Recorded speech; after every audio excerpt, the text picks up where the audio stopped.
Salam l'équipe, salam la team des Z. Demain, la FIFA rendra son verdict sur le dossier monté par la Fédération algérienne de football sur les erreurs de Gassama.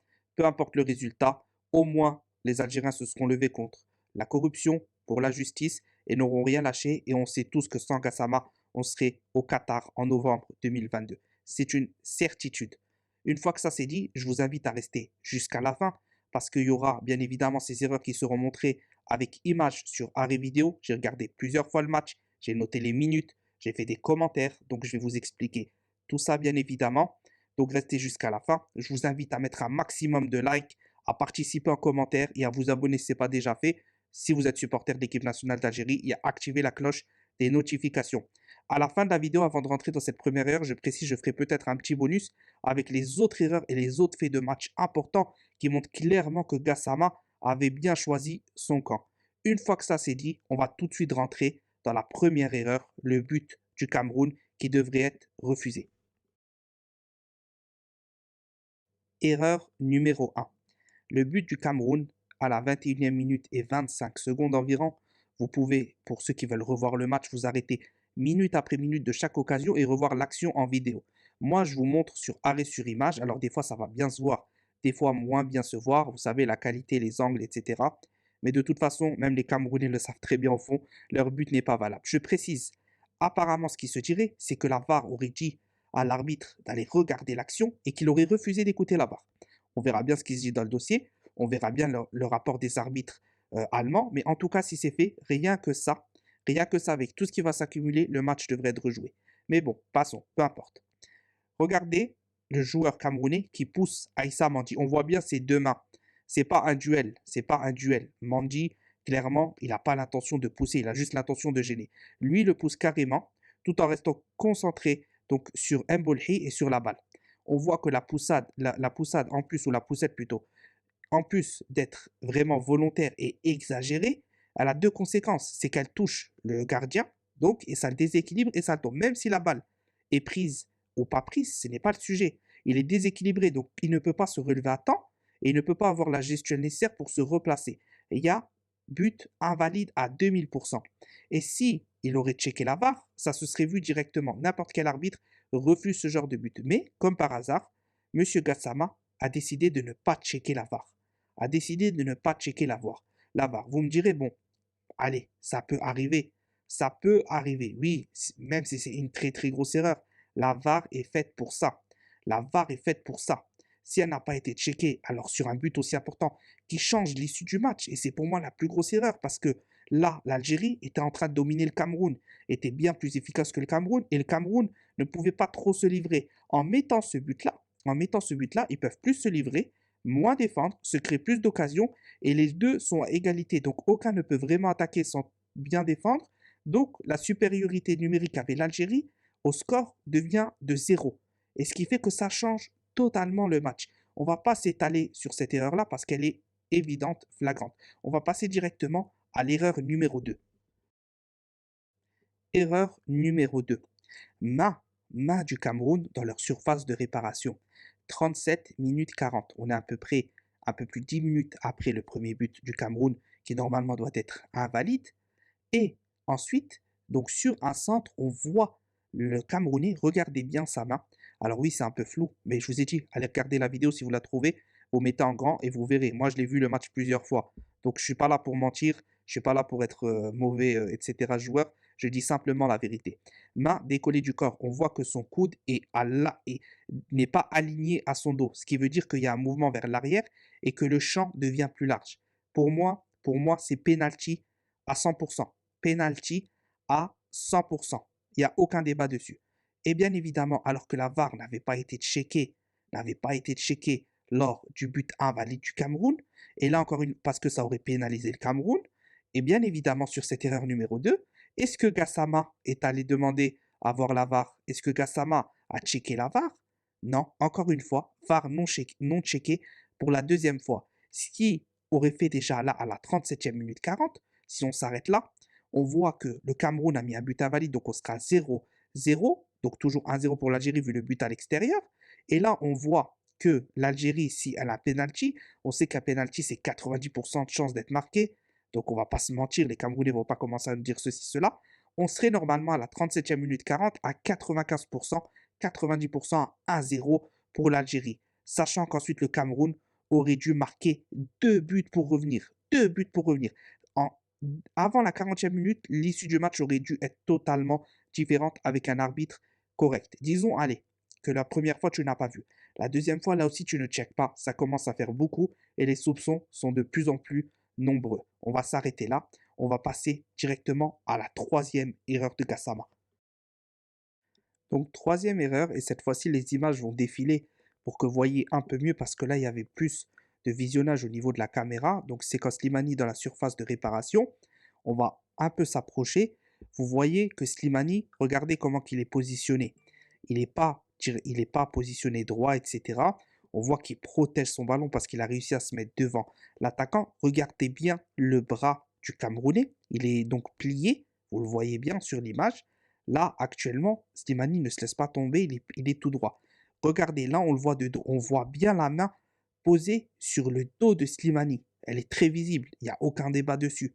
Et le corps de Slimani, on voit qu'il n'est pas droit du tout. Il est là, il s'est mis devant pour protéger son ballon. Donc normalement, le défenseur n'est pas censé le toucher dans la surface de réparation.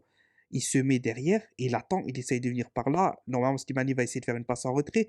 Et là, regardez, quand il le pousse, on voit qu'il est tombé, donc bien évidemment, et on voit que la main du joueur camerounais est totalement tendue. Avant, elle était pliée, et là, elle est totalement tendue. Donc honnêtement, ça porte vraiment, vraiment à un minimum checker la VAR. Et on va revenir donc sur l'action principale pour la commenter. Maintenant que vous avez vu tout défiler, ben, qu'est-ce qui s'est passé encore une fois? VAR non checké pour la troisième fois. Est-ce que c'est étonnant? Non. On est à la 85e minute 40. Si l'Algérie marque à ce moment-là du match, ça 5 minutes, c'est très très chaud pour le Cameroun. Est-ce qu'il y a penalty? Eh bien, vu que moi je suis quelqu'un d'objectif, je vous le dis, c'est penalty, une chance sur deux, 50-50, ça peut siffler, comme ça peut ne pas se siffler. À l'inverse des deux premières erreurs qui sont flagrantes pour moi, ce but-là, ce penalty-là peut ne pas être sifflé. Il n'y a rien de choquant. Mais qu'est-ce qu'on attend de Gassama et de cette VAR, encore une fois? C'est d'aller checker. À chaque fois que c'est en faveur du Cameroun, ça ne check pas. Et vous verrez à la fin de la vidéo, je vous dis, je ferai peut-être un petit bonus. Je vais vous rappeler tout ce qui a été vu pour le Cameroun et tout ce qui n'a pas été vu pour nous. Donc là, on est sur un potentiel, euh, encore une fois, penalty de Slimani à la 85e minute 40, donc 4 minutes avant la fin. Et bien évidemment, la VAR n'est pas checkée pour la troisième fois. C'est pas grave, on passe. On va passer à la quatrième erreur. Quatrième erreur. Le but de Slimani à la 97e minute 34, lorsque nous sommes dans les prolongations et que chacun des deux équipes veut marquer. Parce que celui qui marque, il est quasi sûr de se qualifier. Qu'est-ce qui se passe dans cette action? Alors, je vais vous dire tout de suite, c'est pénalty à 50-50%. C'est-à-dire qu'il peut se siffler ou il peut ne pas se siffler. Maintenant, qu'est-ce qui s'est passé? Ah, comme par hasard, la VAR a été checkée. Ah, le but n'est pas bon, il sera en faveur de l'Algérie. Alors les 3 dernières fois, on n'a pas checké, mais là, bien évidemment, Tonton Gassama va aller checker cette petite VAR. C'est totalement logique. C'est totalement logique, vous vous en doutiez bien. Il check. Il décide de ne pas mettre le but. Jusque-là, est-ce qu'il y a quelque chose de choquant? Si on prend l'action seule, est-ce que c'est une action choquante? Non, je vais vous expliquer pourquoi. Parce qu'en effet, la balle touche le bras, la fin du bras de Slimani. Elle n'est pas dans l'avant-bras, hein. Le souci, c'est que au niveau de la règle FIFA, c'est que si elle touche la tête d'abord et qu'ensuite elle touche le bras, donc sur sa trajectoire, le but est accordé. Et nous, on sait très bien dans le contexte africain qu'un arbitre maison à domicile, ce but-là, normalement, il te l'accorde. Alors oui, si on prend le fait seul, on se dit c'est 50-50, voire même s'il le refuse, franchement, moi, il n'y a rien de catastrophique qui le refuse. C'est une accumulation de petites choses. Comme je dis, 3 fois la VAR non checké, un penalty non sifflé pour l'Algérie, un but accordé à tort pour le Cameroun, une VAR non checkée sur un possible penalty. Et là, quand ça marque, ah là non, il faut stopper les Algériens. VAR checké directement par Gassama. Voilà encore une fois ce qui montre clairement que Gassama avait un camp bien prédéfini et qu'il avait pour objectif de saboter L'Algérie, c'est évident à 200%.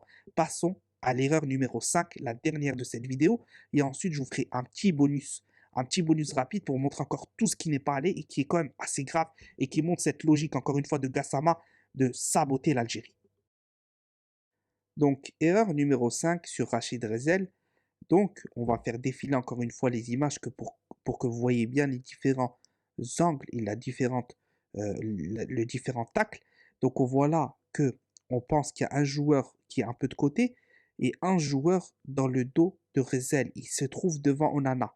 S'il récupère et qu'il n'est pas déséquilibré, alors qu'il est devant eux, et je vois pas l'intérêt de se faire laisser tomber à 5 minutes de la fin, sachant qu'il est frais. On va voir là que regardez les deux, comment ils se sont placés un peu plus tard. Donc on voit qu'il y a un pied qui est tendu du deuxième défenseur et que l'autre pousse de l'épaule. Ils sont à deux sur le duel. Je sais, c'est un peu flou, mais je vous invite à aller voir les vidéos. Moi, comme je dis, j'ai revu le match plusieurs fois. On voit, et là, on va voir de côté, on va bien voir la gestuelle. Regardez bien, regardez bien. C'est tellement logique. C'est tellement logique. Regardez le pied tendu du défenseur camerounais. L'autre est toujours de côté, alors l'autre ne fait pas faute. Regardez où est la balle. Regardez sur le défenseur camerounais là vers la gauche et regardez l'autre. Donc, voilà ce qui s'est passé. C'est que là, pour moi, c'est penalty encore plus flagrant que la troisième erreur. Autant sur Slimani, c'était 50-50. Et là, comme vous voyez, je mets quand même 50-50. Mais pour moi, c'est plus du 70-30 là. Là, c'est du 70-30. Et si vous regardez bien, regardez comment Rachid Rezel, il se tient où? Il se tient vraiment à l'endroit touché. S'il aurait simulé, il aurait par exemple touché la cheville. Par exemple, mais non, instinctivement, il aurait touché la cheville plutôt. Là, il touche vraiment l'endroit où il est touché, juste en dessous du genou par le deuxième défenseur camerounais qui s'écroule aussi dans la surface pour faire croire que c'est un déséquilibre. Mais ce n'est pas un déséquilibre. Il y a bien normalement penalty pour moi, en tout cas. Bon, s'il n'est pas sifflé, allez, c'est pas non plus le plus gros scandale du monde, même si pour moi il y a penalty. Mais c'est cette accumulation, comme on vous le dit depuis le début, qui est tellement flagrante. Tellement flagrante. Et qu'est-ce qui s'est passé ici? Est-ce que Gassama est allé checker la VAR comme pour le but de Slimani pour le refuser? Eh bien évidemment que non. VAR non checké en faveur du Cameroun pour la quatrième fois. Pour la quatrième fois. Donc, on est à 5 minutes de la fin. 2 minutes après, il y aura le but de Touba. La Gassama n'avait rien à dire. Touba a mis les épaules sur le long de son corps et a mis un but de la tête. Il était derrière les défenseurs. Il n'y avait aucune possibilité de dire que le but était invalide. Aucun joueur du Cameroun tombé, etc., etc. Et le pauvre, il savait plus quoi faire. Il a tellement lutté pour que le Cameroun passe. Il s'est dit, ah, j'ai tout fait. Vous êtes des guignols au bout d'un moment. Au bout d'un moment, vous êtes des guignols, vous n'y arrivez pas. Et je ne peux pas non plus refuser un but aussi clair, aussi visible, avec des consignes données par Belmadi. Attention, l'arbitre veut vous saboter. Faites le nécessaire pour qu'il ne puisse pas y arriver. C'est ce que Touba a très bien fait. Donc voilà pour la cinquième erreur. C'était les 5 erreurs principales. Vous voyez que c'est un enchaînement de choses avec des VAR non checkés, des possibles pénaltys jamais accordés, toutes les décisions en faveur du Cameroun. Et là, on va rentrer dans tout ce qui est bonus et on va parler du match. Donc là, on ne parle plus de ces 5 erreurs-là. On va revenir dans tous les faits de match. Et vous voyez, pour s'il y a des Camerounais qui regardent cette vidéo en entier, on ne sait jamais. Tous les pénaltys, sauf le deuxième, sur la deuxième heure, j'ai mis pénalty 50-50. J'ai dit ça peut siffler comme ça peut ne pas se siffler. J'aurais été quelqu'un qui voudrait abuser, j'aurais mis tous les pénaltys. Penalty. Non, je suis resté juste. Je dis simplement la vérité et vous le savez très bien au fond de vous-même. Vous le savez très bien au fond de vous-même. Maintenant, passons donc simplement au bonus sans image. On va parler de certaines actions, encore une fois, litigieuses et vraiment pour certaines très marrantes et honteuses pour l'arbitrage. Une fois que ces erreurs-là ont été montrées, on va parler de certains autres aspects du match. Est-ce que vous savez que Gassama, lors de la double parade de Mbolhi, bien évidemment, où il n'a pas hésité à aller checker la VAR, bien évidemment, encore une fois en faveur du Cameroun, ce qui ne fait pas partie de ces 5 erreurs-là, on aurait pu le mettre, mais on ne l'a pas mis parce que c'est pas intéressant. Il y a tellement de choses, tellement de faits de match qui montrent qu'il est corrompu. Mais c'est pas grave. Est-ce que vous savez que sur la frappe de Toko Ekambi, Gassama est juste derrière et mime la frappe? comme s'il était en train de dire: hé, Toko Ekambi, laisse-moi là, je vais la mettre au fond pour toi. Laisse-moi là, je vais la mettre au fond pour toi. Je vous invite à aller voir, c'est sur la double parade d'Embolhi. Ça, c'était pour un des petits bonus. Deuxième petit bonus, pour montrer qu'on est encore objectif, le but de Slimani refusé est bien hors jeu.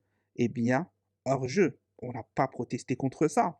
Parce qu'il est hors jeu, c'est flagrant, on n'est pas des tricheurs. On dit qu'il est hors jeu. Donc ça, c'était pour le deuxième point. Ensuite, deux fois, un Belaïli tombe dans la surface de réparation. Deux fois, Belaïli tombe dans la surface de réparation. Bien évidemment, la première fois, il dit tout de suite de se relever. Ok, je comprends, il n'y avait pas faute aussi pour moi. Donc on l'a dit. Par contre, la deuxième fois, la VAR est checkée. Donc la VAR est checkée, mais il ne demande pas à aller la voir. Il ne demande pas à aller la voir. Ça aurait pu être sifflé penalty. Encore une fois, c'est encore une fois du 50-50. Donc vous voyez, si j'aurais voulu ajouter pour ajouter, ben, j'aurais ajouté. C'est pas le but. Ce que j'ai dit, ça a été montré avec des preuves, des images. J'ai revu le match plusieurs fois. J'ai été honnête. Voilà ce que ça donne. Pour moi, Gassama a saboté l'Algérie de A à Z, que vous le vouliez ou non. Maintenant, c'est fait, mais au moins ne pas nier que ça a été fait. C'est ça que nous, les Algériens, ne supportent pas, c'est quand les gens sont de mauvaise foi. Nous, on n'est jamais de mauvaise foi. Quand c'est mauvais, c'est mauvais. Quand c'est bon, c'est bon. J'espère que la vidéo vous aura plu. Je remercie tous ceux qui sont restés jusqu'à la fin. C'était un peu long, mais les vrais passionnés, je sais qu'ils sont restés jusqu'à la fin pour voir bien ça correctement. Écoutez ce commentaire. Donc, quoi qu'il arrive, on attend le recours, on va patienter. On verra s'il y a justice ou pas, ou si la FIFA, encore une fois, ferme les yeux sur la corruption des arbitres en Afrique. Maintenant, c'est dommage que ça ne peut pas être prouvé financièrement, avec des traces, etc. Quoique, il y a des infos qui circulent, mais moi, je ne fais pas trop attention à ces infos vu qu'elles ne sont pas sûres. Quoi qu'il arrive, Tahia l'Algérie, dans la victoire comme dans la défaite. Et normalement, ce mondial-là, il était pour nous, mais c'est pas grave. On aura notre revanche tôt ou tard. Salam la famille.